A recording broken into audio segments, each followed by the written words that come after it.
கிழக்கு நியூஸ் நேயர்களுக்கு வணக்கம். நான் பத்ரி சேஷாத்ரி. யுஎஸுக்கும் ஈரானுக்கும் இடையே ஏதோ ஒரு விதத்தில் அமைதி ஒப்பந்தம் கிட்டத்தட்ட ஏற்பட்டுவிடும், இவ்வளவு அட்ஜெக்டிவ் சேர்க்க வேண்டியிருக்கு பாருங்கள் என்ற நிலை இப்பொழுது வந்திருக்கிறது.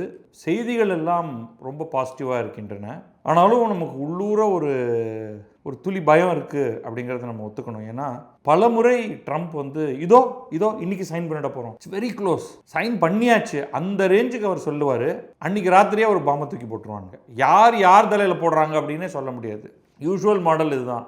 அமெரிக்காவுடைய ஏதோ ஹெலிகாப்டர், அப்பாச்சே ஹெலிகாப்டர் 2 நாளைக்கு முன்னாடி நடந்ததை சொல்கிறேன்னா, போன வாரம் எப்படி கீழே விழுந்ததுன்னு தெரியாது. அது ஈரானுடைய ட்ரோன் தாக்குதல்னால அப்படின்னு அமெரிக்கா சொல்லுது.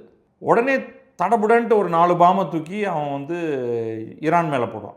ஈரான் உடனே என்ன பண்ணும், திருப்பி அமெரிக்காவை தாக்க முடியாது இல்லையா? அதனால் தமிழ் சினிமா சீனில் வர மாதிரி நீ ஒருத்தனை அடிக்கிறேன்னா அவன் பக்கத்தில் இருக்கிற இன்னொருத்தனை அடிப்பான். அது மாதிரி அவன் பொட்டையர்னு போய் தூக்கி குவைத்தில் போய் 4 பாம்பை தூக்கி போட்டுருவாங்க.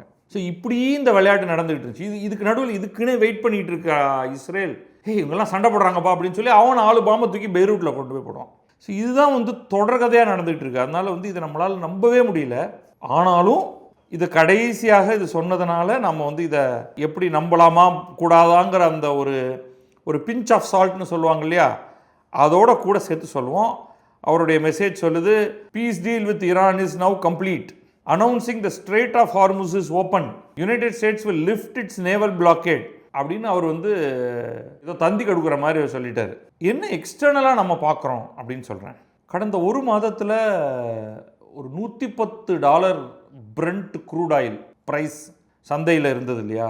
அது இப்போ சரிஞ்சு இந்த நிமிஷத்தில் நம்ம பேசிகிட்டு இருக்கும்பொழுது கிட்டத்தட்ட $80 வந்திருக்கு. அதோடைய ஹையிலேருந்து $30 கீழே இறங்கியிருக்கு. இது நம்பர் 1. ரெண்டாவது ஃபியூச்சர்ஸ் ட்ரேடிங்னு சொல்லுவோம். ஸ்டாக் எங்கே போகும் அப்படின்னு சொல்கிறது. அது அமெரிக்கன் ஸ்டாக் மார்க்கெட்டோடைய ஃபியூச்சர்ஸ் ட்ரேடிங்கில் அது ஹையாக போக ஆரம்பிச்சிருக்கு. இந்தியாவில் இன்றைக்கு பங்குச்சந்தை மேலே போயிருக்கு. அது ஒரு பெரிய விஷயம் கிடையாது. நேற்றுக்கு இந்த மாதிரி ஒரு அனௌன்ஸ்மெண்ட்டுக்கு பிறகு இது நேற்றைய செய்தி, இப்பொழுதைக்கு பாசிட்டிவான செய்தி. அதனால் சந்தோஷமாக அதை பார்த்துருவோம். அவங்களோட வார்த்தைகளை நான் அப்படியே சொல்கிறேன். United states and Iran agreed a peace deal and an immediate and permanent end to military operations on all fronts including Lebanon. அதாவது உடனடியாக நிலையான அமைதி ஒப்பந்தத்தை, ஒரு டீல், அதோடைய ஷரத்துகள் என்னன்னு நமக்கு தெரியாது, அமைதி ஒப்பந்தம் நடைபெறப் போகுது அப்படின்னு, இன்க்ளூடிங் லெபனான். ஏன்னா அதில் சில பிரச்சனைகள் இருக்குது, அதை நான் சொல்லிடுறேன். ஏன்னா ரொம்ப நாள் ஆச்சு நம்ம ஈரான் போரை பற்றி பேசி, அதனால் சில விஷயங்களை கூட சேர்த்து சொல்லிடுறேன் அப்படின்னு பாகிஸ்தான் மீடியேட்டராக இருக்கக்கூடிய பாகிஸ்தான் சொல்லியிருக்கு. பாகிஸ்தானுடைய prime minister Shahbaz Sharif x.com வலைத்தளத்தில் டீல் ஹஸ் பீன் ரீச்டுங்கிறத கொட்டை எழுத்தில் கேபிட்டல் லெட்டர்ஸில் போடுறாரு. Official signing ceremony will be held on June 19 அப்படிங்கிறாங்க. சுவிட்சர்லாந்தில் June 19 அமைதி ஒப்பந்தம் கையெழுத்தாகும். அதே மாதிரி பிரசிடென்ட் டொனால்ட் ட்ரம்ப்பும் சொல்லிட்டார். ஞாயிற்றுக்கிழமை இந்த மாதிரி அவருக்கு வேறு 80வது பிறந்த நாள். அதனால் அதுக்கு வேறு அங்கே உள்ள ஒரே கோலாகல கொண்டாட்டங்கள். ஒயிட் ஹவுஸை ஒரு கேளிக்கை இடமாகவே மாற்றி அங்கே என்னென்னவோ கூத்தெல்லாம் நடக்குது. அது அந்த ஊர் மக்களே கொஞ்சம் டென்ஷன் ஆகிறாங்க. இப்படியெல்லாம் பண்ணாதீங்க, ஒரு வெள்ளை மாளிகைங்கிறதுக்கு ஒரு மரியாதை இருக்குது, அதெல்லாம் இப்படி போய் பண்ணி தொலைக்காதீங்க அப்படின்ட்டு. இதில் ஒருவேளை அதுக்குன்னே அவர் இந்த டீலை சைன் பண்ணுறாரோ என்னவோ தெரியல. ஆனாலும் 19 வரைக்கும் நம்ம வெயிட் பண்ணணும். உண்மையிலேயே கையெழுத்தாகதான் பார்க்கணும். இந்த டீலை உடைக்கிறதுக்கு பலர் ரெடியாக இருக்காங்க. அதில் நம்பர் 1 இருக்கிறது அன்ஃபார்ச்சுனேட்லி இஸ்ரேல். இந்த டீல் பிடிக்காத ஒரு ஆள் யார் அப்படின்னா அது இஸ்ரேல் அப்படின்னு தான் நான் நினைக்கிறேன். ஏன்னா அவங்க என்ன நினச்சிக்கிட்டு இருந்தாங்கன்னா, அவங்க எதிர்பார்த்த எதுவுமே நடக்கலை. இந்த போருக்கு அமெரிக்காவை தூண்டியது இஸ்ரேல், அமெரிக்காவை ஒப்புக்கொள்ள வைத்தது இஸ்ரேல், அமெரிக்காவை கொண்டு குண்டுகளை வீச வைத்தது இஸ்ரேல். அந்த வீசிய வீச்சில் தான் அலி காமினி சுப்ரீம் லீடர் கொல்லப்பட்டார். அவருடைய குடும்பத்தைச் சேர்ந்த சிலர் கொல்லப்பட்டார்கள். தப்பிச்சவர் அவருடைய மகன் மொஜ்தாபா காமினி, அவர் தான் இப்போ சுப்ரீம் லீடர் ஆகியிருக்கார். இதெல்லாம் கடந்த 100 நாளில் நடந்தது. வெறும் 100 நாட்களில் உலகத்தையே நிலை குலைய வச்சாங்க. சுற்றி இருக்கிற ஏகப்பட்ட வளைகுடா நாடுகள் மீது கண்ணா பின்னா என்று ஈரான் தாக்குதலை நிகழ்த்தியது. ஈரானை மண்டி போட வைக்க முடியவில்லை, அதுதான் ஃபேக்ட். அமெரிக்காவில் இருக்கக்கூடிய பல ப்ரொஃபஸர்ஸ், அகடமிஷியன்ஸே இது போர் என்றால் இந்த போரில் தன்னுடைய இலக்குகளை அடைய அமெரிக்கா தோல்வி அடைந்து விட்டது அப்படின்னு சொல்கிறாங்க. இதெல்லாம் வந்து நம்ம பின்னாடி போஸ்ட்மார்ட்டத்துக்கு பார்த்துப்போம். இப்போ என்ன சொல்கிறாருன்னா, ட்ரம்ப் இல்லையா, அதனால் வந்து ஒரு ராஜா மாதிரி ஒரு ப்ரொனவுன்ஸ்மெண்ட் கொடுக்குறாரு. I hereby fully authorize the toll free opening of the strait of Hormuz and simultaneously herewith authorize the immediate removal of the United States naval blockade ships of the world start your engines let the oil flow. இது வந்து இந்த dramatic ஒரு gesture அப்படின்னு சொல்லுவோம். நீங்கள் கையை அப்படி வச்சுக்கிட்டு ரெண்டு கையும் ஒரு பெரிய ஆடியன்ஸுக்கு முன்னாடி நின்று அப்படி ரெண்டு கையும் வீசி சொல்கிற மாதிரி, கப்பல்களே உங்களது என்ஜினை ஆன் செய்யுங்கள், எண்ணெய்களே ஓடி வாருங்கள் அப்படின்னு இது வந்து கப்பலுக்கும் எண்ணெய்க்கும் இவர் வந்து ஆர்டர் கொடுக்குறாரு. ஸ்ட்ரெயிட் ஆஃப் ஹார்முஸை திறந்து விட்டாயிற்று, நாங்களும் ஈரான் மீது எங்களுடைய பிளாக்கேடை நிறுத்திவிட்டோம், அவர்களும் திறந்து விட்டார்கள். அவங்க தாங்க சொல்லணும். இன்னும் ஈரான் வந்து வெளிப்படையாக எதுவும் சொல்லலை. இப்பொழுதைக்கு பாகிஸ்தான் சொல்லியிருக்கு, ட்ரம்ப் சொல்லியிருக்காரு, அதாவது அமெரிக்கா சொல்லியிருக்கு. ஈரான் ஒன்றும் சொல்லலை, இஸ்ரேல் ஒன்றும் சொல்லலை. இது ரெண்டுத்தையும் நம்ம ஞாபகம் வச்சுக்கணும். அந்த கன்டென்ஷன் எங்கே அப்படின்னா, இஸ்ரேல் இந்த சம்பவத்தை எல்லாம் பயன்படுத்தி கொண்டு ஹெஸ்பொல்லாவை ஒட்டுமொத்தமாக அழித்து விட வேண்டும் என்ற ஒரு வேளையில் இறங்கியிருந்தது. ஹெஸ்பொல்லா என்பது லெபனான் என்னும் நாட்டுக்குள் இருக்கக்கூடிய அவங்க பயங்கரவாத படையினரும் கூட, அங்கே ஒரு லெஜிட்டிமேட் கட்சியும் கூட, எல்லாம் சேர்ந்தவங்க. அதனால் அவங்கள அழிக்கிறது அவ்வளோ ஈஸி கிடையாது. பட் இந்த பிரச்சனைக்குள்ளே வந்து அதுவும் ஒரு ஓரமாக சைடில் ஓடிட்டு இருந்தது. ஸோ இஸ்ரேல் வந்து என்ன வேண்டுமானாலும் எப்போ வேண்டுமானாலும் செய்யலாம்.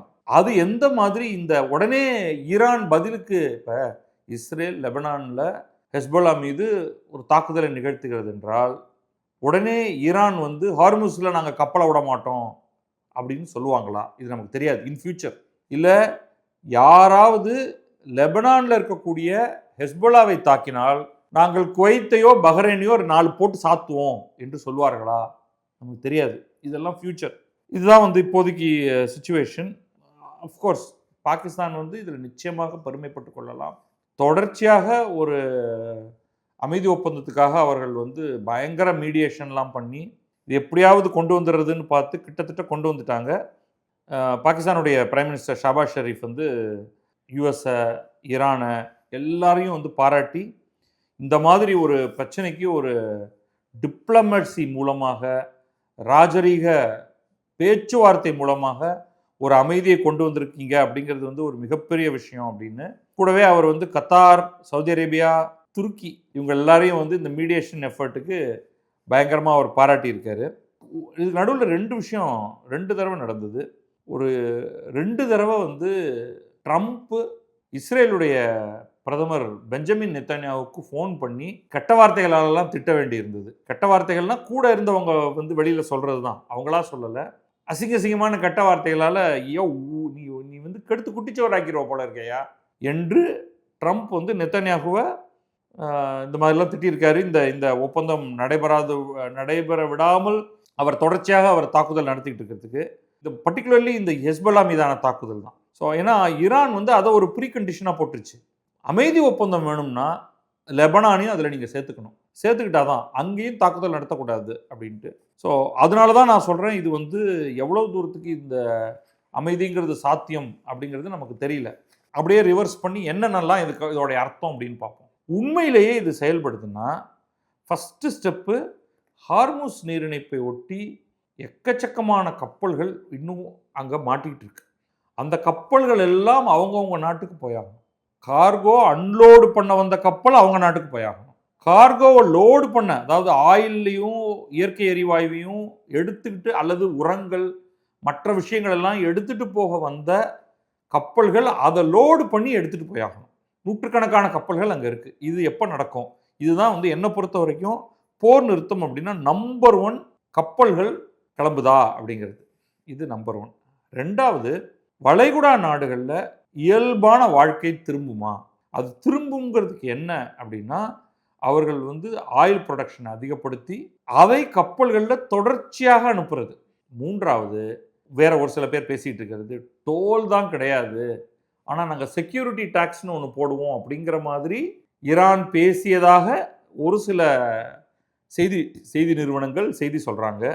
அதை செக் பண்ணணும். த மொமெண்ட் நீங்கள் ஃப்ரீ ஃப்ளோ இல்லைன்னா காஸ்ட் அதிகமாகுது, ஸ்லோனஸ் வருது. அப்புறம் இந்த ஒரு அடிப்படையான ஒரு கேள்வி வருது, நீ யாரா நான் எதுக்குடா உனக்கு பணம் தரணும் அப்படின்ட்டு. ஏன்னா வாட்டர் வேஸ் ஆர் ஃப்ரீ அப்படிங்கிறது அனைத்து நாடுகளும் ஒன்றாக ஏற்படுத்தி கொண்டிருக்கக்கூடிய ஒரு ஒப்பந்தம். அப்போ அதில் இவர்கள் முட்டுக்கட்டை போடுவார்களா அப்படிங்கிறது இது வந்து ஃபஸ்ட்டு செட் ஆஃப் விஷயங்கள். அடுத்தது ரிப்பரேஷன்ஸ். இது ரொம்ப ரொம்ப முக்கியமான விஷயம். இதை நம்ம பேசியே ஆகணும். இந்த போர்னால ஈரானுக்கு மிகப்பெரிய நஷ்டம் ஏற்பட்டிருக்கிறது. ஆள்கள் கொல்லப்பட்டிருப்பதுங்கிறது ஒன்று, கட்டுமானங்கள் உடைக்கப்பட்டிருக்கிறதுங்கிறது அடுத்தது. அப்புறம் எக்கச்சக்கமான ஃப்ரோசன் அசெட்ஸ். ஈரானுடைய பணத்தை பல நாடுகளும் வந்து ஃப்ரீஸ் பண்ணி வச்சுருக்காங்க. சரி, ஈரானுக்கு மட்டும்தான் நஷ்டமா? இல்லை. குவைத், பஹ்ரைன், கத்தார், இந்த 3 நாடுகளுக்கும் நிறையா, Saudi Arabia, United Arab Emirates அவங்களுக்கும், ஓமானுக்கு கொஞ்சம் குறைச்சி, ஓமானுக்கும் சவுதி அரேபியாவுக்கும் கொஞ்சம் குறைச்சி, மற்ற 4 நாடுகளுக்கு மிக அதிகம். அப்போ இந்த 6 நாடுகளும் யார்கிட்ட காம்பன்சேஷன் வாங்க போகிறாங்க? ஈரான்ட்டியா? ஏன்னா ஈரான் தான் அவங்க அத்தனை பேரையும் தாக்கிச்சு. ஈரான் என்ன சொல்லுது, நான் உன்னை ஏன் தாக்கினேன்னா உன் இடத்துல இருக்கக்கூடிய அமெரிக்காவுடைய படை துருப்புகள் அவங்க வந்து என்ன தாக்கினாங்க, நான் அமெரிக்காவை போய் தாக்க முடியாது, அமெரிக்கா எங்கேயோ இருக்குது, அப்போ என்னை பொறுத்த வரைக்கும் அவனுடைய படைகளை நீ வச்சிருந்தேன்னா நீ என்னுடைய எதிரி அப்படின்னு சொல்லி தாக்கிட்டீங்க. இனி என்ன ஆகுது? இவர்கள் இருவருக்கும் இடையேயான உறவு எப்படி இருக்கும்? ஏன்னா இந்த லாஸ் அப்படிங்கிறது வந்து பெரிய லாஸ். இது வந்து இழப்புகள் மட்டுமல்ல, பொட்டென்ஷியல் லாஸ். நான் எவ்வளவு எண்ணெயை உற்பத்தி பண்ணியிருப்பேன். இப்போ கத்தார்லாம் ஒரு பெரிய இயற்கை எரிவாயு ஃபீல்டே அவங்க வந்து க்ளோஸ் பண்ணி வச்சுருக்காங்க. அது ஸோ இது வந்து இந்த ரிப்பரேஷன்ஸுங்கிறது 2வது. 3வது, பர்டிகுலர்லி ஈரானை பொறுத்த வரைக்கும் நியூக்ளியர் டீல். ஏன்னா இந்த சண்டையே எதுக்காக ஆரம்பிச்சது? அவங்களுடைய நியூக்ளியர் எரிபொருள் சுத்திகரிப்பு, யுரேனியம் சுத்திகரிப்பு. அது என்ன அந்த அமைதி ஒப்பந்தத்தில் என்ன எழுதப்பட்டிருக்கிறது அப்படிங்கிறத பார்க்கணும். இதுக்காகத்தான் இத்தனை பிரச்சனையுமே ஆரம்பிக்கப்பட்டது. இஸ்ரேல் அமெரிக்காவை என்ன கன்வின்ஸ் பண்ணிச்சுன்னா, நம்ம வந்து சில மாதங்களுக்கு முன்னாடி அவங்க மேலே பாம்பை போட்டோம், அவங்களுடைய 3 இந்த யுரேனியம் சுத்திகரிப்பு மற்றும் சேகரிப்பு நிலையங்கள் மீது நம்ம குண்டை தூக்கி போட்டோம். ஆனால் அதில் அவங்க வந்து ஒட்டுமொத்தமாக அவங்களுடைய யுரேனியம் சுத்திகரிப்பு திறன் போய்விட்டது என்று நம்மளால் சொல்ல முடியாது. அவங்க இத்தனைக்கு நடுவுலையும் இந்த வந்து சுத்திகரிப்பை பண்ணிகிட்டு இருக்காங்க. அதனால் ஏதோ ஒரு விதத்தில் நம்ம வந்து அவங்கள ஒட்டுமொத்தமாக அழிச்சாகணும், நீயும் வா, எல்லாரும் சேர்ந்து குண்டை தூக்கி போட்டு ஒரு ஏகப்பட்ட ஆளுகளை கொண்டுவிடுவோம், அதுக்கப்புறம் நமக்கு வேண்டிய ஆளுகளை அங்கே வந்து ஈரானுடைய தலைமையில் கொண்டு போய் வைப்போம், அப்புறம் அவங்க நம்மளோட ஒரு பீஸ் ஒப்பந்தத்தை ஏற்படுத்திப்பாங்க, அதுக்கப்புறம் நம்ம சொல்கிறதெல்லாம் செய்வாங்க என்ற ஒரு கனவை கொடுத்து, அந்த கனவை ட்ரம்ப் வாங்கிட்டு வந்து இறங்கி கடைசியாக அதையெல்லாம் ஊற்றி முடிச்சு. இப்போ இது என்ன நடக்க போகுது அப்படின்னு நமக்கு அதோடைய நிலை என்னன்னு தெரியல. அதுக்கு அடுத்து ஈரானுடைய உள்நாட்டு பிரச்சனை.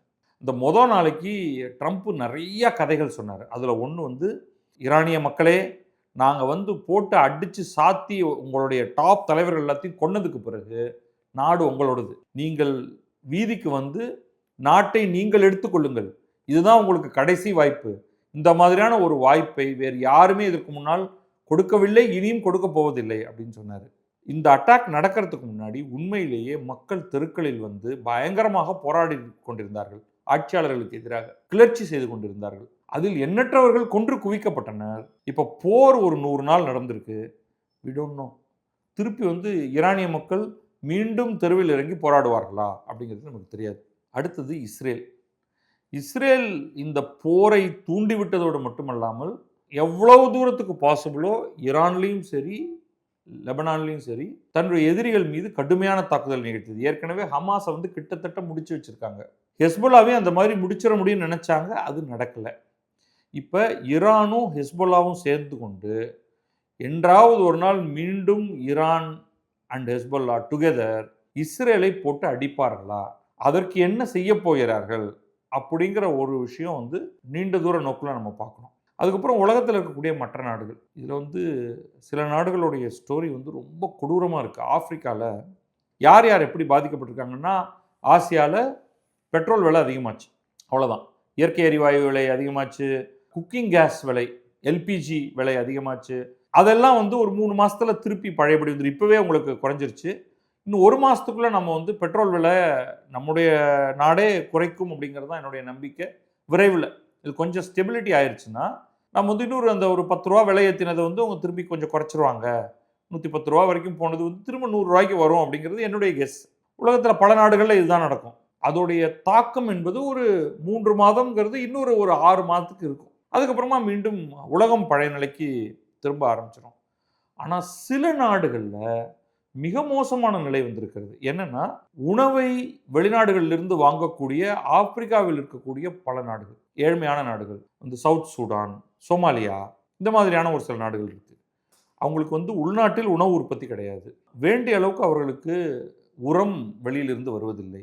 உரம் வந்து இந்த உரம் தயாரிப்பு இதில் பயங்கரமாக பாதிப்பு இருக்குது. அதை பற்றி நம்ம நிறையா பேசியிருக்கோம்.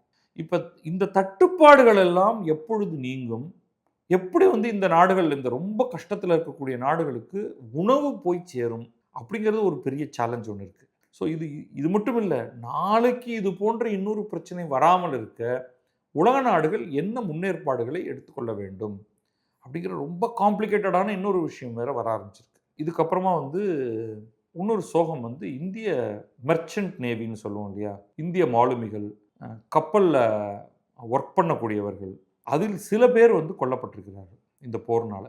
அதை பற்றி நம்ம வந்து தனியாகவே ஒரு செய்தி ஒன்று பார்க்க போகிறோம். அவர்களுடைய உயிர் போனது தான். இதில் சில பேர்லாம் வந்து அங்கே அந்த பிளாக்கேட்லேருந்து தப்பிச்சு வந்திருக்காங்க. பட் சில பேர் இறந்து போயிருக்கிறார்கள். அவர்களுக்கு என்ன காம்பன்சேஷன்? நாளைக்கு இது போன்ற இடங்களில் ஏதாவது நடந்ததுன்னா இந்திய கப்பல் படை இவர்களுக்கு ஏதேனும் உதவி செய்ய முடியுமா? அதில் சில சேலஞ்ச் இருக்குது. அது என்னங்கிறது நம்ம தனியாக பார்ப்போம். பட் இதெல்லாம் ஒட்டுமொத்தமாக பார்க்க வேண்டியதாக இருக்கிறது. ஆனால் இப்பொழுதைக்கு இந்த நிமிடம், இதுவே இன்று மாலையோ நாளை காலையோ, இன்று மாலைன்னு நான் ஏன் சொல்கிறேன்னா அப்போ தான் அமெரிக்கா திரும்ப விழிக்கும். அமெரிக்கா எழுந்திருக்கும் பொழுது ட்ரம்ப் எந்த பக்கம் பெட்டிலேருந்து இறங்குறாருங்கிறத பொறுத்து என்ன ஆகும் அப்படின்னு கூட நம்மளால் சொல்ல முடியாது. ஸோ அதனால் நம்ம வந்து கொஞ்சம் கேர்ஃபுல்லாகவே பார்த்துக்கிட்டு இருப்போம். Very challenging. இந்த கையெழுத்து போட்டு அதற்கு பிறகு 1 மாதமாவது இந்த அமைதி அப்படிங்கிறது நீடிக்குதான்னு. பட் இந்த நொடியில் கொண்டாடுவோம். அது வந்து பல சிக்னல்ஸ் அதை கொண்டாடக்கூடிய மாதிரியும் இருக்குது. ஒரே ஒரு ஃபைனல் பாயிண்ட், இந்த அமைதி ஒப்பந்தத்தை ஏற்படுத்தி கொண்டால் அமெரிக்காவில் உடனடியாக அங்கேயும் மாற்றங்கள் வரும். உதாரணத்துக்கு அங்கே கண்டபடி ஆயில் ப்ரைஸ் மேலே போயிருந்தது, அது மீண்டும் பழையபடிக்கு இறங்கும். அங்கே ஆயில் வந்து ஒரு மார்க்கெட் ப்ரைஸோட கனெக்டட், அதனால் அங்கே நல்லாவே இறங்கும். இந்தியாவில் வந்து கொஞ்சமாக தான் ஏறிச்சு, கொஞ்சமாக தான் இறங்க போகுது. அங்கே நல்லா ஏறி இருக்குது, அது நல்லா இறங்கும். மக்கள் ரொம்ப மகிழ்ச்சியாகி ட்ரம்ப்புடைய கட்சி, ரிப்பப்ளிகன் கட்சிக்கு வரப்போகிற தேர்தலில் வாக்களிக்கலாம். தேர்தல் நவம்பர் மாதம் தான், டைம் இருக்குது, நிறைய டைம் இருக்குது. அதற்கிடையில் என்னென்ன கூத்துக்கள் நடக்கும்னு தெரியாது. ஆனால் இந்த நிமிடத்தில் அமெரிக்காவில் ட்ரம்ப் மீதான அவருடைய அப்ரூவல் ரேட்டிங் அப்படின்னு சொல்லுவோம், அந்த அப்ரூவல் ரேட்டிங்கிறது வந்து ரொம்ப குறைவாக இருக்குது. அதில் பாதாளத்தில் இருக்குது அப்படின்னு வச்சுக்கோங்க. இந்த போர் முடிவுக்கு வந்தால் அதில் மாற்றம் ஏற்படுமா அப்படிங்கிறது அடுத்தது.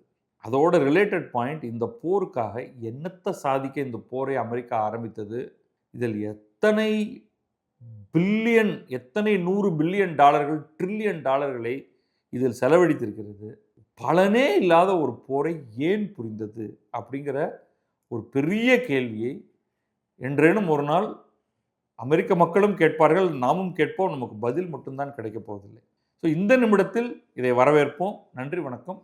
பத்ரி சேஷாத்ரி, கிழக்கு நியூஸ்.